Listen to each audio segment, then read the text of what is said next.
Hello friends, welcome back to my YouTube channel दीपनीट academy. जीव और समष्टियाँ, ऑर्गेनिज्म एंड पॉपुलेशन आज का हमारा नेक्स्ट पीवाईक्यू सेशन है। इसमें हम करने वाले हैं ऑर्गेनिज्म एंड पॉपुलेशन, जीव और समष्टियाँ। चलिए इसे बेहतरीन तरीके से कंप्लीट करते हैं। इससे पहले अगर सेशन पर नए हैं तो वीडियो को एंड तक जरूर देख लीजिएगा। लाइक कीजिए, शेयर कीजिए, comment and subscribe. Thank you so much. चलिए स्टार्ट करते हैं क्वेश्चन नंबर फर्स्ट से। अंतर्जातीय परजीविता को किस प्रकार निरूपित किया जाता है? तो ये ऑप्शन देखते हैं। ऑप्शन ए है जाति ए प्लस जाति बी प्लस। ऑप्शन बी है जाति ए माइनस जाति बी माइनस। ऑप्शन सी है जाति ए प्लस जाति बी ज़ीरो। ऑप्शन डी है जाति ए माइनस जाति बी ज़ीरो। तो इसका करेक्ट आंसर क्या हो जाएगा? अंतर्जातीय जो परजीविता होती हैं, इसमें एक जाति होती है हानि में, ठीक है, और एक जाति जो होती है वो होती है ना तो प्रॉफिट होता है उसे, ना ही लॉस होता है, तो वो ज़ीरो रहती है, ठीक है। तो इसका करेक्ट आंसर हो जाएगा ऑप्शन डी। आप कमेंट में आंसर कीजिएगा। चलिए नेक्स्ट क्वेश्चन देख लेते हैं। क्वेश्चन नंबर सेकंड है, सूची को 1 को सूची 2 के साथ मिलान कीजिए। तो आइए सूची 1 सूची 2 को देख लेते हैं। क्या है? एलन का नियम, ठीक है, कंगारू चूहा, शारीरिक क्रियात्मक अनुकूलन, मरुस्थलीय छिपकली, व्यवहारिक अनुकूलन, गहराई में समुद्री मछली, और जैव रासायनिक अनुकूलन है आपका ध्रुवीय भालू। तो इसका मिलान करते हैं। इसका करेक्ट आंसर क्या हो जाएगा? जो एलन का नियम होता है वो ध्रुवीय भालू के लिए है, ठीक है। और जो शारीरिक अनुकूलन होता है वो किस में होता है? वो कंगारू, यानी कि जो कंगारू चूहा होता है वो शारीरिक क्रियात्मक अनुकूलन दर्शाता है। और जो व्यवहारिक अनुकूलन है वो मरुस्थलीय छिपकलियाँ दिखाती है। और जैव अनुकूलन जो है वो गहराई में समुद्री मछली दिखाती हैं, ठीक है। तो इसका हो जाएगा फोर्थ, फर्स्ट, सेकंड और थर्ड। तो इसका करेक्ट आंसर क्या हो जाएगा? इसका करेक्ट आंसर हो जाएगा option B is right answer. चलिए नेक्स्ट क्वेश्चन की ओर बढ़ते हैं। क्वेश्चन नंबर थर्ड है, नीचे 2 कथन दिए गए हैं। आइए कथन हम रीड करते हैं। कथन 1 है, मास के स्पर्धी अपवर्जन नियम के अनुसार एक ही स्रोत के लिए स्पर्धा करने वाली 2 निकटस्थ संबंधी जातियां अनंत काल तक साथ साथ नहीं रह सकती और स्पर्धी रूप से घटिया जाति अंततः विलुप्त हो जाती है। तो ये क्या कह रहा है? ये कह रहा है कि जो गॉस का जो नियम था, क्या था कि ये गॉस ने कहा था कि अगर 2 जातियां एक साथ एक समय पे जो भोजन की या किसी भी चीज़ की प्रवृत्ति अपना रही है, तो अगर उन दोनों के बीच स्पर्धा है तो उनमें से जो घटिया है, ठीक है, वो जाति जो है वो क्या हो जाएगी? विलुप्त हो जाएगी, और जो प्रभावशाली है वो बनी रहेगी, ठीक है। तो इन्होंने क्या कहा कि वातावरण दिनादिन बदलता रहता है, जिसके अनुसार जिसने अनुकूलन कर लिया वो तो जीवित बना रहेगा, और जिसने नहीं किया वो जो है विलुप्त हो जाएगा। तो इसका पहला वाला स्टेटमेंट जो है वो करेक्ट हो जाएगा। सेकंड क्या कह रहा है? साधारणतः शाकाहारी की बजाय मांसाहारी द्वारा स्पर्धा द्वारा अपेक्षाकृत अधिक प्रभावित होते हैं। तो ये वाला स्टेटमेंट कैसा हो जाएगा? ये गलत हो जाएगा। तो इसका करेक्ट आंसर क्या हो जाएगा? स्टेटमेंट फर्स्ट सही है, स्टेटमेंट सेकंड जो है वो रॉन्ग है, यानी गलत है। तो इसका करेक्ट आंसर हो जाएगा ऑप्शन डी करेक्ट आंसर। आप कमेंट में आंसर कर सकते हैं। चलिए नेक्स्ट क्वेश्चन देखते हैं। क्वेश्चन नंबर 4 है, निम्नलिखित में से कौन सा एक जीव संख्या का एक गुण नहीं है? ऑप्शन ए है, कमेंट में आंसर कीजिएगा। ऑप्शन ए है जन्म दर, ऑप्शन बी है मृत्यु दर, ऑप्शन सी है जाति परस्पर क्रिया, ऑप्शन डी है लिंग अनुपात। तो क्या होगा कि कौन सा जीव जो है संख्या का एक गुण नहीं है? तो संख्या का गुण कौन सा नहीं है? ये है करेक्ट आंसर ऑप्शन सी, जो जाति परस्पर क्रिया है ये जीव संख्या का एक गुण नहीं होता। जीव संख्या के गुण होते हैं जन्म दर, मृत्यु दर और लिंग अनुपात, ठीक है। नेक्स्ट क्वेश्चन देखते हैं। क्वेश्चन नंबर 5 है, निकेत क्या है? तो आइए निकेत देख लेते हैं। इसमें ऑप्शन दिया है, कमेंट में आंसर कीजिएगा। ऑप्शन ए है तापमान का वह परास जो जीव को रहने के लिए चाहिए। ऑप्शन बी है वह भौतिक स्थान जहां एक जीवधारी रहता है। ऑप्शन सी है जीव के पर्यावरण में सभी जैविक कारक। ऑप्शन डी है एक जीव द्वारा निभाई गई कार्यात्मक भूमिका जहाँ वह रहता है। तो इसका करेक्ट आंसर क्या हो जाएगा? इसका करेक्ट निकेत जो होता है वो क्या होता है? एक जीव जहाँ रहता है वहाँ पर वो अपनी कार्यात्मक भूमिका निभाता है। तो इसका करेक्ट आंसर हो जाएगा ऑप्शन डी, एक जीव द्वारा निभाई गई कार्यात्मक भूमिका जहाँ वह रहता है, ठीक है। निकेत वो होता है जहाँ वो अपने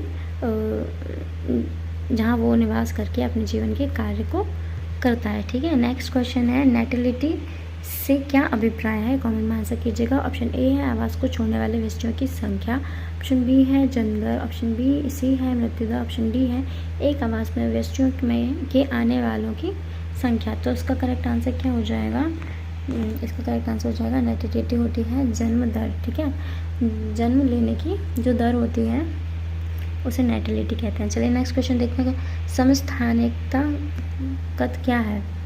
ऑप्शन ए है, कमेंट में आंसर कीजिएगा, वातावरणीय परिवर्तन के साथ परिवर्तित होने की प्रवृत्ति, ऑप्शन बी है परिवर्तन का प्रतिरोध करने की प्रवृत्ति, ऑप्शन सी है नियमनकारी नियंत्रण में विप्लवता, ऑप्शन डी है पादप व जंतु के निष्कर्षण का होम्योपैथी में प्रयोग।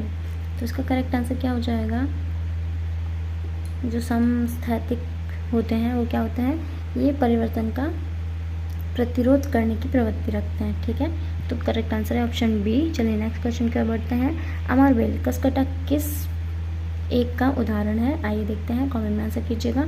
ऑप्शन ए है बाह्य परजीविता, ऑप्शन बी है प्रजनन परजीविता, ऑप्शन सी है भक्षण, ऑप्शन डी है अंतः परजीविता। तो इसका करेक्ट आंसर क्या हो जाएगा, जो अमरबेल होती है ये क्या करती है, ये आम के अधिपादप के ऊपर वृद्धि करती है। ठीक है, तो ये क्या होती है, एक बाह्य परजीवी होती है। इसका करेक्ट आंसर है ऑप्शन ए। चलिए नेक्स्ट क्वेश्चन कर बढ़ते हैं, एक देश की बढ़ती हुई जनसंख्या में, ऑप्शन ए है जननक्षम एवं जननपूर्व व्यष्टि संख्या में बराबर होते हैं, ऑप्शन बी है जननक्षम व्यष्टि जन्मोत्तर व्यष्टि से कम होते हैं, ऑप्शन सी है जन्मपूर्व व्यष्टि जन्मक्षम व्यष्टियों से अधिक होते हैं, ऑप्शन सी है जन्मपूर्व व्यष्टि जन्मक्षम व्यष्टियों से कम होते हैं। हमें क्या बताना है, बढ़ती हुई जनसंख्या। तो जनसंख्या बढ़ेगी कब, जब जननक्षम जो है जननपूर्व जो है वो जननक्षम से ज़्यादा हो। तो इसका करेक्ट आंसर क्या हो जाएगा, इसका आंसर हो जाएगा जननपूर्व व्यष्टि जननक्षम व्यष्टियों से अधिक होते हैं, तभी जनसंख्या जो है बढ़ेगी। ठीक है, यहाँ पे क्या होगी, जननक्षम व्यष्टि जनोत्तर व्यष्टि से कम है, तो यहाँ पे जनसंख्या जो है वो कम होगी। ठीक है, चलिए नेक्स्ट क्वेश्चन देख लेते हैं। क्वेश्चन नंबर 10 है, निम्नलिखित में से चिकित्सा विज्ञान में प्रतिजैविक के उत्पादन के लिए समष्टि की कौन सी पारस्परिक क्रिया बहुधा प्रयोग की जाती है। तो चिकित्सा विज्ञान में कौन सी जो है क्रिया प्रतिजैविक के उत्पादन के लिए, ऑप्शन ए है, कमेंट में आंसर कीजिएगा, परजीविता, ऑप्शन बी है सहउपकारिता, ऑप्शन सी है सहभोजिता, ऑप्शन डी है एमेंसेलिज्म। ठीक है, तो इसका करेक्ट आंसर क्या हो जाएगा, जो प्रतिजैविक उत्पादन के लिए हम यूज़ करते हैं वो है एमेंसेलिज्म। ठीक है, इसमें क्या होता है, जो जीव होते हैं अंतर्जीवी परजीविता होती है। ठीक है, चलिए नेक्स्ट क्वेश्चन पर बढ़ते हैं। क्वेश्चन नंबर 11 है, लॉजिस्टिक वृद्धि में अंतःस्पर्शी कब प्राप्त होता है, जब ऑप्शन ए है आर की मात्रा मान शून्य की तरफ अग्रसर हो, ऑप्शन बी है के इज इक्वल टू एन हो, ऑप्शन सी है के greater than N, option B D है के स्मॉलर देन एन। तो इसका करेक्ट आंसर क्या हो जाएगा, जो क्या बोल रहे हैं ये कि लॉजिस्टिक वृद्धि में अंतःस्पर्शी कब प्राप्त होता है, जब के इज इक्वल टू एन होगा तब हमें अंतःस्पर्शी प्राप्त होगा। तो इसका करेक्ट आंसर हो जाएगा ऑप्शन बी राइट आंसर। चलिए नेक्स्ट क्वेश्चन की बढ़ते हैं। क्वेश्चन नंबर 12 है, चरघातांक की वृद्धि समीकरण n0 में ई किसे निरूपित करता है, ऑप्शन ए है ज्यामितिक लघु गुणक का आधार, ऑप्शन बी है संख्या लघु गुणक का आधार, ऑप्शन सी है चरघातांकी लघु गुणक का आधार, ऑप्शन डी है प्राकृतिक लघु गुणक का आधार। कमेंट में आंसर कीजिएगा, इसका करेक्ट आंसर क्या होगा। तो जो ई होता है वो क्या दर्शाता है, वो प्राकृतिक लघु गुणक का आधार होता है। ठीक है, चलिए नेक्स्ट क्वेश्चन देख लेते हैं। क्वेश्चन नंबर 13 है, सूची 1 को सूची 2 के साथ सुमेलित कीजिए। ठीक है, सूची हमें दी गई है ए और भी, चलिए देख लेते हैं। ए है संभार तंत्र वृद्धि असीमित संसाधन की उपलब्धता की व्यवस्था, बी है चरघातांकी वृद्धि सीमित संसाधन की उपलब्धता, बढ़ती हुई आयु पिरामिड है जिसके बाद जननक्षम एवं जन्मोत्तर आयु वर्ग आते हैं, जनन पूर्व आयु के व्यक्तियों की प्रतिशत अधिकता होती है, और स्थिर 4D है स्थिर आयु पिरामिड प्रतिशतता समान होती है। फोर्थ हो जाएगा जनन पूर्व एवं जननक्षम आयु वर्ग के व्यक्तियों की संख्या। तो इसका करेक्ट आंसर क्या हो जाएगा, चलिए हम इसे मिलान कर लेते हैं। ठीक है, तो संभार वृद्धि तंत्र क्या होता है, आइए देख लेते हैं, इसे हम मिलान करते हैं। जो संभार वृद्धि दर होगी वो होगी सेकेंड ना। संभार वृद्धि दर कब होती है? जब संसाधन होते हैं, क्या होते हैं? संसाधन सीमित होते हैं, ठीक है। जब संसाधन सीमित होंगे तो होगी संभार वृद्धि तंत्र, और जब चरघातांक की वृद्धि होती है तो इसमें क्या होता है? संसाधन जो होते हैं वो असीमित होते हैं, ठीक है। फिर सी का क्या है? बढ़ती हुई आयु पिरामिड। ये क्या करते हैं? जननक्षम एवं जनन पूर्व एवं जननक्षम आयु वर्ग के व्यक्तियों की प्रतिशत समान बताते हैं। और स्थिर आयु पिरामिड क्या होते हैं? ये जनन पूर्व आयु के व्यक्तियों की प्रतिशतता जो होती है वो अधिक होती है। तो इसका करेक्ट आंसर क्या हो जाएगा? सेकेंड, फर्स्ट, थर्ड और फोर्थ। Second, third,